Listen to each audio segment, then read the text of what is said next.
दोस्तों, जूली के करोड़पति पिता ने जूली के साथ जो किया, ऐसा शायद ही कोई अपनी बेटी के लिए करने की कोई सपने में भी सोच सकता था। उन्होंने जूली की शादी जबरदस्ती और बेहोशी की हालत में अपने ही ड्राइवर से करवा दी।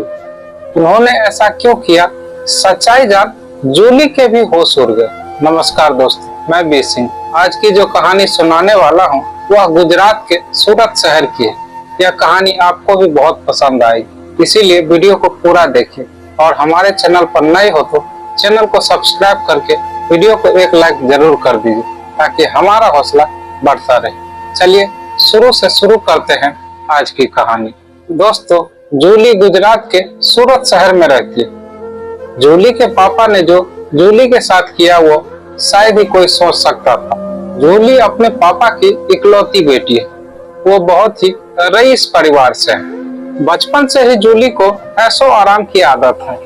नौकर चाकर गाड़ियां उसके चारों तरफ रहती थी। जूली अपनी जिंदगी बहुत अच्छे से जी रही थी, लेकिन उस दिन ने जूली की जिंदगी बदल दी। जूली के यहाँ कुछ ही दिनों से एक नया ड्राइवर आया था दोस्तों, जिसका नाम मोनू था। वो ड्राइवर जवान था, लेकिन जूली को पसंद नहीं था क्योंकि वो बहुत सारे सवाल पूछता था। कहाँ जा रहे हो, क्यों जा रहे हो? इतना सवाल तो जूली के पापा भी जूली से नहीं पूछते थे। एक दिन उस ड्राइवर ने तो हद ही पार कर दी, तो जूली ने उसे एक तमाचा मार दिया और नौकरी से बाहर निकाल दिया। जूली अपने पापा को यह सब बताना जरूरी भी नहीं समझी, क्योंकि जूली के यहाँ ड्राइवर की कोई कमी नहीं थी।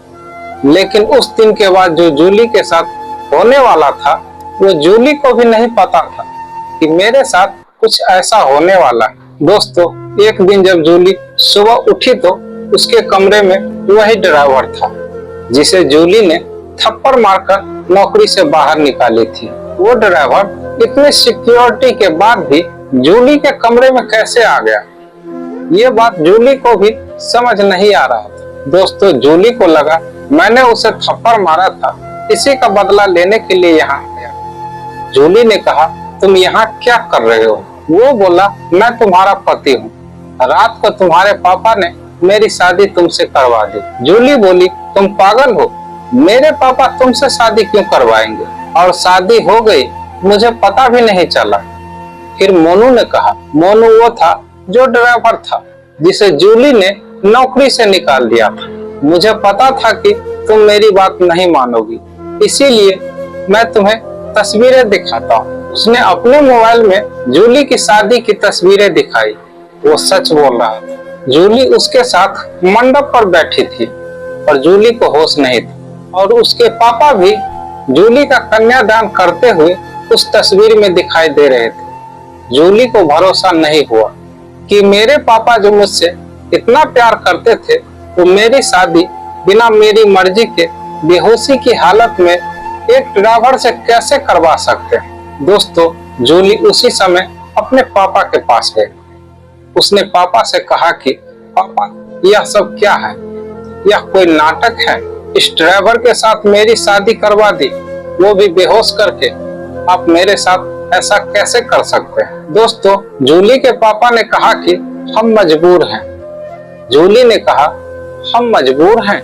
इतने बड़े होने के बाद भी इसकी क्या औकात जो हम इसके आगे मजबूर हो सकते हैं? फिर मोनू बोला, जबान संभाल कर बात करो, मैं तुम्हारा पति हूँ। जूली बोली, मैं इस शादी को नहीं मानती। यह कैसी शादी? यह मेरी मर्जी के खिलाफ है। दोस्तों, मोनू बोला, मर्जी तुम्हारे बाप की थी जो इस तस्वीर में साफ दिखाई दे रहा है, और बोला, चलो मेरे साथ। जूली बोली, कहाँ? यह मेरा घर है। मोनू बोला, तुम मेरी पत्नी हो, अब तुम मेरे साथ रहोगी।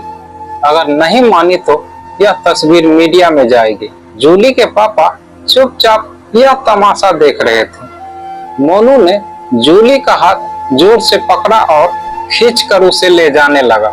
इतनी सारी सिक्योरिटी, लेकिन कोई उसे रोक नहीं रहा था। जूली के पापा भी जैसे बुत बन गए।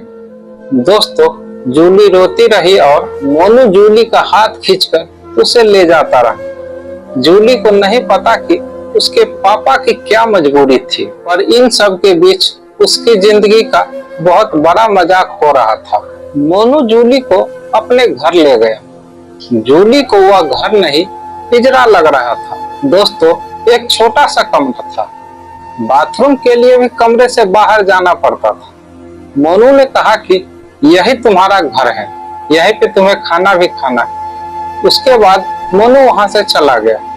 वहां पे बहुत सारे कमरे और भी थे, उनमें भी बहुत लोग रहते थे। दोस्तों, जूली सोच रही थी ऐसी जगह आ जाऊंगी, ऐसा मैंने तो सपने में भी नहीं सोचा था। कुछ देर बाद मोनू खाने का सामान लेकर आया। खाने का सामान कमरे में रखा और कहा कि भूख लगी है, खाना बनाओ। इतना सुनने के बाद जूली सोचने लगी कि एक थप्पड़ का बदला इस तरह से लेगा, उसने सपने में भी नहीं सोची थी। दोस्तों, जूली ने कहा मुझे खाना बनाना नहीं आता। मोनू ने कहा ठीक है, मैं कहीं और खा लूंगा, तुम भूखी रहो। इतना कहकर मोनू वहां से चला गया। जूली सोच रही थी कि भाग जाओ, लेकिन फिर सोची कहाँ जाऊंगी, घर तो जा नहीं सकती। जूली वहीं रोती रही। दोस्तों, जूली पूरे दिन भूखी बैठी रही। शाम हो गई थी। जूली को भूख लग रही थी। वो ऐसी भूख अपने जिंदगी में कभी महसूस नहीं की थी। जूली उस कमरे की चौखट पर बैठ गई और रोने लगी। उसकी आवाज सुनकर बगल के कमरे से एक औरत आई और कहा कि क्या हुआ। जूली बोली भूख लगी है। वो बोली इतनी सी बात। उसने अपने कमरे से एक रोटी और थोड़ी सी दाल लाकर जूली को दी। जूली को बहुत जोरों की भूख लगी हुई थी। दोस्तों, इसीलिए जूली ने एक रोटी और थोड़ी दाल खा ली। जूली ने अभी तक बहुत सारे पकवान खाए थे, लेकिन जो एक रोटी और थोड़ी दाल खाने के बाद महसूस हुआ, लगा जैसे उसने भगवान को पा लिया हो। रात हो गई थी। मोनू वापस आए। उसने दरवाजा बंद किया। दोस्तों, जूली को डर लग रहा था। उसे लग रहा था कि वह उसके साथ जबरदस्ती न करे, लेकिन वो एक कोने में जाकर सो गया। इतने बड़े महल से एक कमरे में, वो भी एक अजनबी के साथ। जूली सोच रही थी अब मैं यह बर्दाश्त नहीं करूंगी। उस रात जूली सोई नहीं। सुबह मोनू के उठने से पहले ही वो वहां से भाग गई और अपने एक दोस्त के यहाँ पहुंची। लेकिन जब जूली उसके पास पहुंची तो उसने जूली को अपने दरवाजे के अंदर भी नहीं आने दिया। बोला कि तुम्हारे पापा का फोन आया था। उसने कहा कि किसी ने जूली की मदद की तो अंजाम बहुत बुरा होगा। जूली के दोस्त ने उसके मुंह पर ही दरवाजा बंद कर लिया। जूली ने सोचा था कि वापस वह उस कमरे में नहीं जाएगी, लेकिन कुछ ही घंटों में जूली समझ गई कि मेरे लिए उससे सुरक्षित जगह अभी कोई नहीं है। इसीलिए वो वापस वहीं लौट आई। जूली को देखकर मोनू बोला क्यों वापस आ गई, तुम्हें मुझसे कोई बचा नहीं सकता। जूली अपने आप को इससे पहले इतना मजबूर कभी महसूस नहीं की थी। दोस्तों, जूली अपनी किस्मत कहे या मजबूरी, किसी तरह वह अपना जीवन वहां काट रही थी। वहां रहते अब 10 दिन हो गए थे। वो खाना नहीं बना पाती थी, लेकिन जैसा भी बनाती खा लेती थी। फिर एक दिन जूली चक्कर खाकर गिर गई। जब उसे होश आया तो वो अपने पापा के घर में थी। दोस्तों, उसके सामने उसके पापा थे। अपने पापा को देखकर ही जूली को बहुत गुस्सा आ गया। जूली ने कहा आप मुझे यहाँ क्यों लाए, मुझे वहीं मरने क्यों नहीं दिया। दोस्तों, उस कमरे में वो ड्राइवर भी था जो जूली को अपनी पत्नी बता रहा था। फिर जूली के पापा बोले बेटा मैं तुम्हें कितना समझाएं, लेकिन तुम मेरी बात नहीं समझी, इसीलिए यह तरीका अपनाना पड़ा। तुम जिस माहौल से 10 दिन में ही परेशान हो गई, मैं उस जगह से उठकर यह सब बनाया। तुम्हें यह सब वैसे ही मिल गया, इसीलिए इसकी कोई कदर नहीं। तुम शराब के नशे में रहती हो।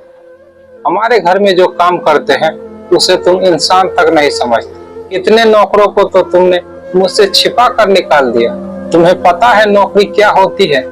शायद तुम इस 10 दिनों में कुछ सीख पाई होगी। यह ड्राइवर नहीं, मोनू है, मेरे दोस्त और बिजनेसमैन मोहन का लड़का। यह तुमसे शादी करना चाहता था। मैंने ही कहा तुम पहले उसे जान लो। उसने जब तुम्हें फॉलो किया तो उसे लगा कि तुम गलत रास्ते पे हो, इसीलिए हम दोनों ने मिलकर यह नाटक किया ताकि तुम्हारी आंखें खुल सके। जिस रात तुम्हारी शादी कराई थी उस रात भी तुम नशे में घर आई थी। पैसे और जिंदगी की कद्र करो, यह सबके नसीब में नहीं होता। जूली को एहसास हुआ कि यह सब मेरे लिए था, मुझे सिखाने के लिए, लेकिन सच में इन सब से मेरी आंखें खुल गई। मैं नई इंसान बन गई। मोनू भी मेरा फायदा उठाने की कोशिश नहीं की। जूली को भी पता चल गया कि मोनू मुझसे कितना प्यार करता है। पिता की यह सीख मुझे नया इंसान बना गई कि जूली और मोनू की शादी दोनों परिवार की मर्जी से हो गई। यह कहानी कैसी लगी कमेंट करके जरूर बताइए। अगर अच्छी लगी हो तो वीडियो को एक लाइक करके, हमारे चैनल पर नए हो तो चैनल को सब्सक्राइब जरूर कर लीजिए ताकि हमारा हौसला बढ़ता रहे। वीडियो पूरा देखने के लिए दिल से बहुत बहुत धन्यवाद।